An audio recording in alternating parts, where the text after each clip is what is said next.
शीत युद्ध का दौर।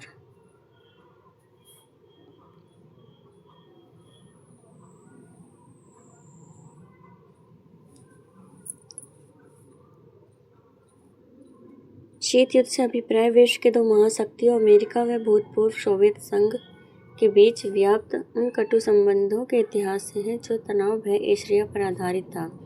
दूसरे विश्व युद्ध के बाद 1945 से 1991 के मध्य इन दोनों महाशक्तियों के बीच शीत युद्ध का दौर चला और विश्व दो गुटों में बंट गया। मतलब कि जो पहला विश्व युद्ध और द्वितीय विश्व युद्ध, पहले विश्व युद्ध हुआ था 1914 से 1918 तक, द्वितीय विश्व युद्ध हुआ था 1939 से 1945 तक। उसके बाद का जो दौर था वो शीत युद्ध के नाम से जाना जाता है। शीत युद्ध का मतलब दोनों जो महाशक्तियाँ थी अमेरिका और सोवियत संघ, इन दोनों के मध्य विचारात्मक संघर्ष था। मतलब कि जो अमेरिका थी वो पूंजीवादी को महत्व देती थी, पूंजीवादी विचारधारा को, और जो सोवियत संघ थी वो समाजवादी विचारधारा को महत्व देती थी। और ये जो शीत युद्ध है कब से कब तक चला? 1945 से। जो शीत युद्ध है ये चला 1945 से 1991 तक। ठीक है दोस्तों, इसमें ये बिंदु क्या क्या है इसमें दे रखा है। प्रथम विश्व युद्ध 1914 से कब तक चला? 1918 तक। जो द्वितीय विश्व युद्ध था ये कब से कब तक चला? द्वितीय विश्व युद्ध चला 1939 से 1945 तक। द्वितीय विश्व युद्ध चला 1939 से 1945 तक। ठीक है फ्रेंड्स, द्वितीय विश्व युद्ध के बाद से अब तक की वैश्विक घटनाओं के आधार पर का अध्ययन समकालीन विश्व राजनीति के विषय है। द्वितीय विश्व युद्ध के गुट। अब जो द्वितीय विश्व युद्ध था उसमें जो गुट थे वो कौन कौन से थे? जो मित्र राष्ट्र था, मित्र राष्ट्र में थे सोवियत संघ, फ्रांस, ब्रिटेन, संयुक्त राज्य अमेरिका। और जो ध्रुवीय राष्ट्र थे वो थे जर्मनी, जापान, इटली। द्वितीय विश्व युद्ध की समाप्ति के पश्चात दो महाशक्तियों का उदय हुआ। तो महाशक्तियाँ कौन कौन सी थी? एक वो जो पूंजीवादी विचारधारा का प्रतिनिधित्व करने वाले, और दूसरा समाजवादी विचारधारा का प्रतिनिधित्व करने वाले। ठीक है दोस्तों, द्वितीय विश्व युद्ध की समाप्ति के पश्चात दो महाशक्तियों का उदय हुआ, अमेरिका और सोवियत संघ।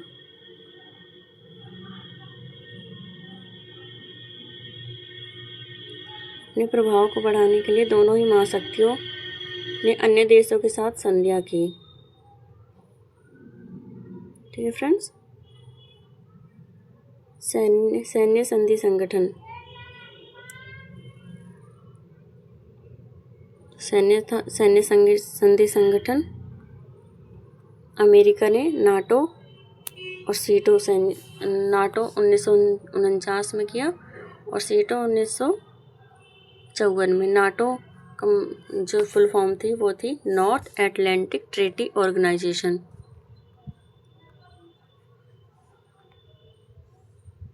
North Atlantic Treaty Organization. और जो सीटो जो संधि थी वो हुई थी 1954 में। इसकी फुल फॉर्म जो थी South East Asian Treaty Organization. ठीक है फ्रेंड्स, सोवियत संघ वार्सा पैक्ट 1955 में। सोवियत संघ ने जो संधि की उसका नाम था वार्सा पैक्ट, और कब की? 1955 में। ठीक है फ्रेंड्स, सोवियत संघ ने जो तीसरी संधि थी वो दूसरी जो संधि थी सोवियत संघ की वो उसका नाम था सेंटो। ये कब हुई? 1955 में। मतलब कि जो वार्सा पैक्ट और सेंटो दो संधियाँ की सोवियत संघ ने और दोनों 1955 में हुई थी। सन याद रखना दोस्तों, 1955। सेंट्रल ट्रीटी ऑर्गेनाइजेशन, इसका नाम था, जिसकी फुल फॉर्म है सेंटो की, सेंट्रल ट्रीटी ऑर्गेनाइजेशन। अपने प्रभाव क्षेत्र को बढ़ाते हुए, जिनका प्रभाव क्षेत्र था उसको बढ़ाते हुए तथा उनसे प्राप्त अन्य लाभों को देखते हुए महाशक्तियां छोटे देशों के साथ रखना चाहती थी। छोटे देश भी सुरक्षा, हथियार और आर्थिक मदद की दृष्टि से महाशक्तियों से जुड़े रहना चाहती थी। मतलब कि जो ये शक्तियाँ थी, दो महाशक्तियाँ थी, ये छोटे देशों को अपने साथ रखना चाहती थी। और जो छोटे देश थे ये भी, मतलब छोटे देशों को क्यों अपने साथ वो रखना चाहती थी? वो इसलिए रखना चाहती थी, छोटे देशों को अपने साथ इसलिए रखना चाहती थी ताकि वो उनसे मतलब उनका शोषण कर सके, उनसे मतलब प्राकृतिक साधन प्राप्त कर सके और काफ़ी ज़रूरत के सामान प्राप्त कर सके। और जो छोटे देश थे वो भी इनके साथ रहना चाहते थे, इसलिए आर्थिक मदद की दृष्टि से महाशक्तियों के साथ जुड़े रहना चाहते थे, हथियार और आर्थिक दृष्टि और सुरक्षा के लिए। परमाणु संपन्न होने के कारण ये जो दोनों देश थे ये दोनों ही परमाणु संपन्न थे। दोनों ही देश परमाणु संपन्न होने के कारण रक्त रंजित युद्ध के स्थान पर प्रतिद्वंद्विता की स्थिति बनी रही, जिसे शीत युद्ध कहा गया। मतलब दोनों के मध्य प्रतिद्वंद्विता बनी रही। प्रतिद्वंद्विता का मतलब होता है मतलब विचारों में अलगाव, महाशक्तियों के छोटे देशों से लाभ। जो महाशक्तियाँ थी उनको छोटे देशों से लाभ किस प्रकार प्राप्त होता था, आइए दोस्तों देखते हैं। छोटे देशों के प्राकृतिक संसाधन प्राप्त करना, मतलब जो छोटे देश थे उनके ये प्राकृतिक संसाधन प्राप्त करते थे। छोटे देशों में अपने सैन्य ठिकाने स्थापित करते थे और आर्थिक सहायता भी प्राप्त करते थे उनसे। मतलब ये उन्हें उनकी मदद करते थे, सुरक्षा देते थे, उनके बदले में इनसे आर्थिक सहायता लेते थे।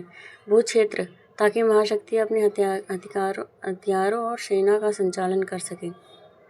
छोटे देशों के जो भू क्षेत्र थे वो भी महाशक्तियाँ मतलब अपने कब्जे में करना, महाशक्तियाँ अपने सेना का संचालन करने के लिए और हथियारों के लिए चाहती थी। शीत युद्ध के दायरे, शीत युद्ध में क्या क्या हुआ, मतलब शीत युद्ध के जो दायरे थे वो क्या क्या थे। 1948 में बर्लिन की नाकेबंदी, 1948 में बर्लिन की नाकेबंदी हुई। 1950 में कोरिया संकट, 1950 में मतलब शीत युद्ध में जो जो घटनाएं हुई उसके बारे में इसमें बता रखा है। 1950 में कोरिया संकट, 1954 से 1975 तक वियतनाम में अमेरिकी हस्तक्षेप,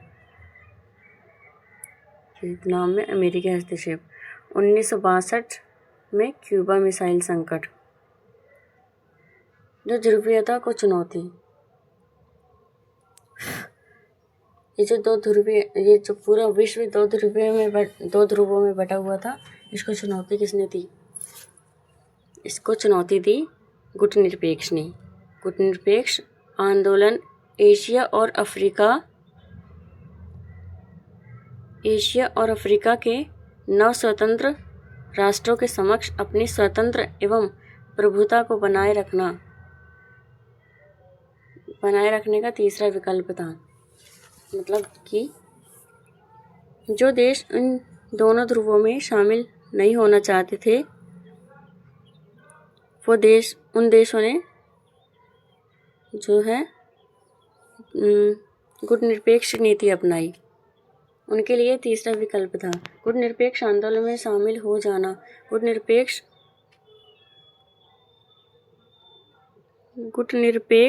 आंदोलन का पहला सम्मेलन 1961 में बेलग्रेड यूगोस्लाविया की राजधानी में हुआ, जिसकी नींव 1955 में अफ्रो एशियाई सम्मेलन में रखी गई।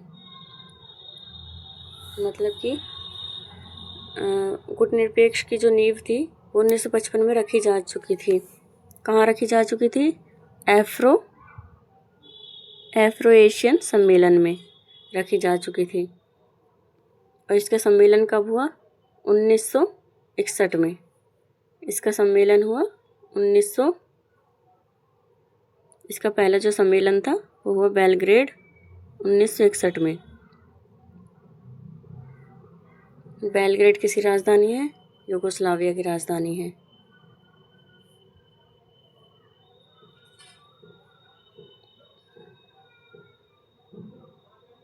इस आंदोलन के संस्थापक देश व नेता कौन थे? आइए जानते हैं दोस्तों।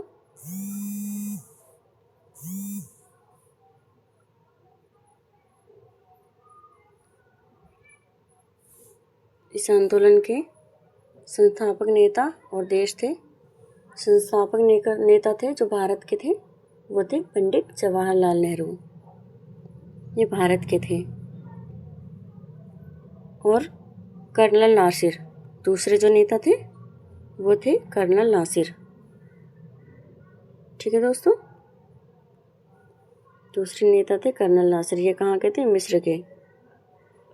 ये थे मिस्र के। डॉक्टर सुकर्णो ये थे इंडोनेशिया के। डॉक्टर सुकर्णो थे, ये थे इंडोनेशिया के। मार्शल टीटो कौन से संस्थापक देश के थे? यूगोस्लाविया के। Marshal Tito Yugoslavia. Kwame Nkrumah थे घाना के, घाना देश के। मतलब जो पंथ निरपेक्ष देश के नेता थे वो थे Pandit Jawaharlal Nehru, colonel Nasser, doctor Sukarno, marshal Tito, Kwame Nkrumah. और जो संस्थापक देश थे वो थे भारत, मिस्र, इंडोनेशिया, यूगोस्लाविया, घाना। 17वें गुटनिरपेक्ष शिखर सम्मेलन 17वें गुटनिरपेक्ष शिखर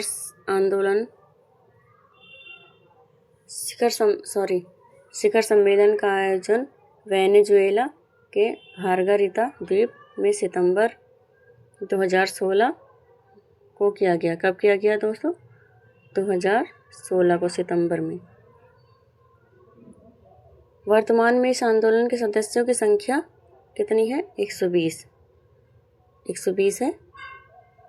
साथ ही साथ वर्तमान से इसके 17 देश तथा 10 अंतर्राष्ट्रीय संगठन पर्यवेक्षक हैं। 17 देश और 10 अंतर्राष्ट्रीय संगठन पर्यवेक्षक हैं। मतलब इसमें जो शामिल देश हैं 17 देश और 10 अंतर्राष्ट्रीय संगठन पर्यवेक्षक हैं। इस शिखर सम्मेलन में किस किस चीज़ की चर्चा की गई?